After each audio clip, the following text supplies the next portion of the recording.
अस्सलामुअलैकुम वरहमतुल्लाहि वबरकातुह। बच्चों, आज हम पढ़ेंगे मजमून माहौल का मुतालिया। इससे पहले की वीडियो में हमने सबक नंबर 24 हमारे लिबास इस सबक का एक हिस्सा पढ़े थे। आज हम इसके आगे का सबक पढ़ेंगे।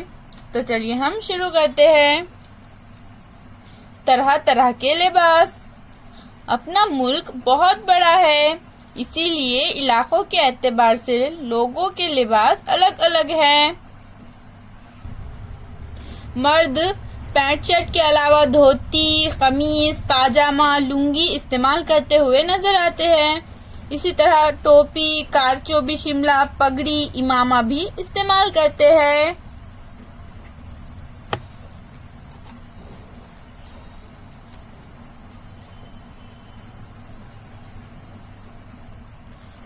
औरतें और लड़कियां साड़ी, शलवार, कमीज, साड़ियाँ, फ्रॉक और पैंट शर्ट भी पहनती है। त्योहार तकरीब के मौके पर लोग सजते संवरते हैं। कुछ लोग अपना रिवायती लिबास पहनते हैं, कुछ लोग नुमाया नजर आने के लिए उम्दा कपड़े पहनते हैं। तुम समझ गए होंगे कि लोग अलग अलग रंगों वाले और मुख्तलिफ किस्म और मुख्तलिफ नक्श व निगार वाले कपड़े पहनते हैं। इसी को लिबास का तनु कहा जाता है। मौसम के मुताबिक खास तौर पर कपड़े पहने जाते हैं, लेकिन कपड़े पसंद, सहूलत और पेशे के एतबार से भी तय किए जाते हैं। इसी तरह रस्म व रिवाज के मुताबिक भी तनु पाया जाता है। तुम यूनिफॉर्म पहनकर स्कूल जाते हो, सभी तुलबा यूनिफॉर्म पहन में होते हैं, इसीलिए यकसा नजर आते हैं। इससे तुम्हारी एक अलग पहचान बन जाती है। इसी तरह कुछ पेशों के यूनिफॉर्म मखसूस है। इस किस्म के अलग अलग पेशों की वर्दियों के बारे में मालूमात हासिल करो।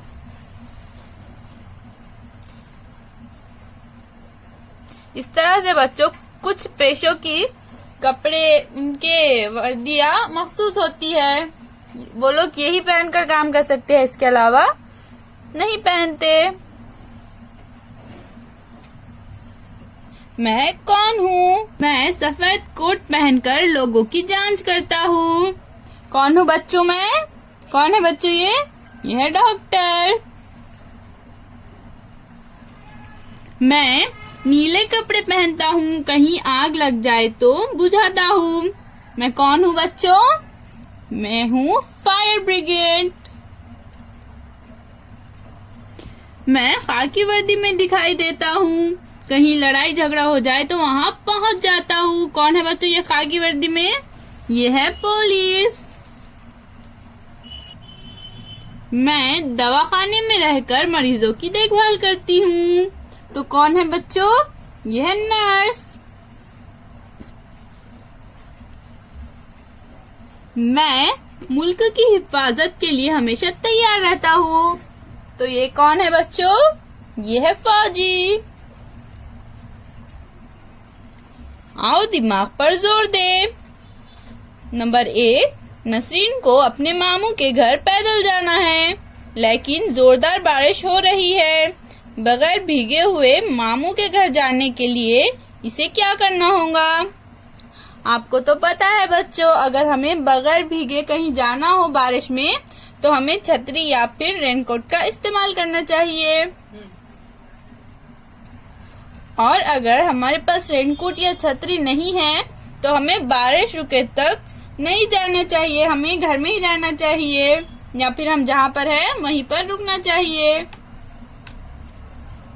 नंबर 2, यूसुफ ने ऊनी कपड़े पहन रखे हैं, जिसकी वजह से इसे गर्मी महसूस हो रही है। इसके लिए कौन से कपड़े मुनासिब हैं?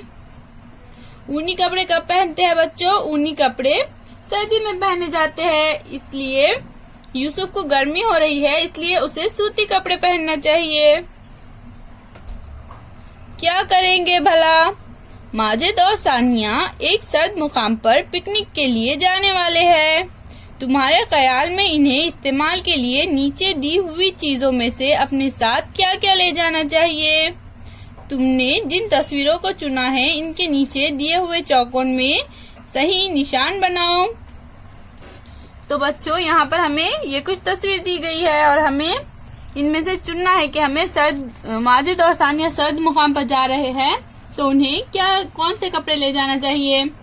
तो मुकाम सर्द है बच्चों, इसलिए हम कैसे कपड़े लेकर जाएंगे, ऊनी कपड़े लेकर जाएंगे जैसा सूटर, टोपी।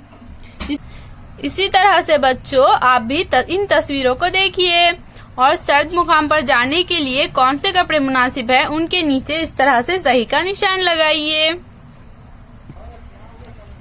क्या तुम्हें मालूम है फौजियों की वर्दी कुदरती माहौल के मुताबिक हुआ करती है।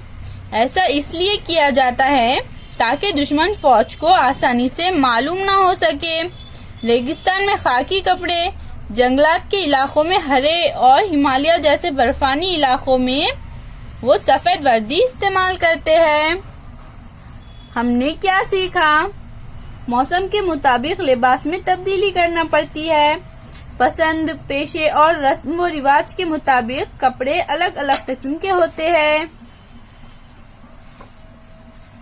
तो यहाँ पर हमारा सबक पढ़ना मुकम्मल हो चुका है बच्चों। फिर मिलेंगे। अल्लाह हाफिज।